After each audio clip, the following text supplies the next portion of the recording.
Recently, Anjana Om Kashyap, a managing editor at Aaj Tak, went on national television and dismissed India's online educators as do Godi ke, literally worth 2 pennies. She characterized these YouTube teachers as frauds who lack real knowledge and only use digital boards to chase views. The reaction was immediate.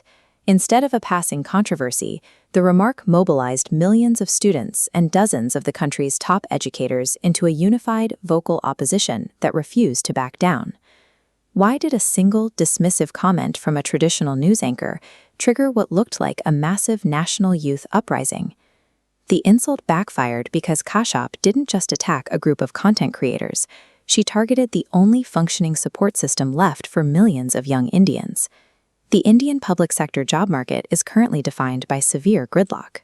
Youth unemployment remains high, and the few available government positions are tied to recruitment examinations that are frequently delayed or stalled in court for years. These students checking posted lists for the NEET medical exam represent a generation facing constant institutional failure. Between systemic paper leaks in the NEET and UP police exams, millions of aspirants see their career paths physically blocked by corruption and mismanagement.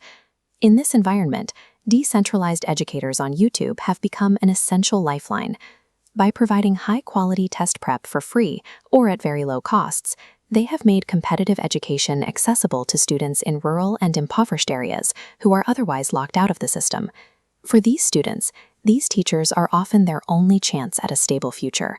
An attack on the educator's credibility is felt as a direct threat to the student's own prospects for survival.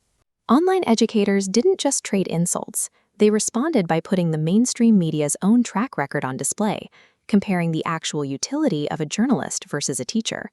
They highlighted how legacy networks often ignore these systemic youth crises to focus on sensationalism. Primetime slots that could cover unemployment are instead filled with debates over politicians' snacks or the supposed benefits of rising fuel prices. One major point of criticism was the media's tendency to prioritize ratings over facts, exemplified when Kashyap's network broadcasted a false death report about the legendary actor Dharmendra while he was still very much alive. The educators also pointed to the 2019 Bihar encephalitis crisis.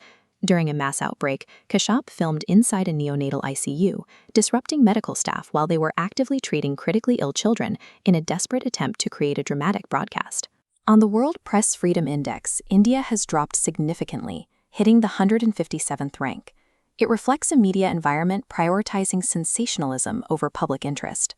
This decline results from abandoning the public advocate role to chase viral moments and state access. By focusing on Jalmuri reporting while ignoring the collapse of the job market, the establishment media vacated its role as a societal watchdog, creating a massive vacuum of trust. While the media's trust eroded, the online teaching community used their reach to build the kind of tangible infrastructure the students actually need. For example, Amar Sir used the revenue from his digital platform to build a physical hospital in Patna. The facility provides critical medical services for pennies, offering blood tests for 7 rupees and ECGs for 35. Similarly, Alec Pandey reinvested capital into rural areas, upgrading old village libraries to provide marginalized students with quiet, modern study spaces that they previously had no access to. Because legacy news outlets largely ignored the paper leak scandals, these educators were forced to become the students' de facto advocates. They amplified the voices of these protesters, demanding a fair examination system, doing the journalistic work the media refused to do. In practice, these 2-penny teachers moved into the trust vacuum, performing the essential roles of educators and public advocates that legacy media had abandoned. This mobilization demonstrated that broadcast television has lost its exclusive grip on what the country talks about. For the first time, a decentralized community successfully challenged the narrative of a major national network. By bypassing traditional studios, these teachers have severed the old link between having an institutional title and having a public voice.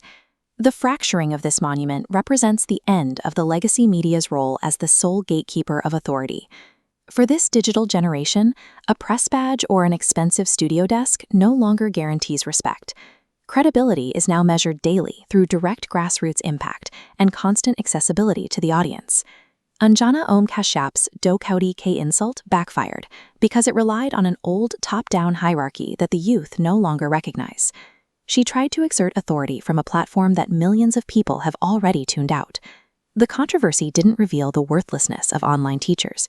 Instead, it served as a very public demonstration of how disconnected the legacy media has become from the actual needs and future of the nation.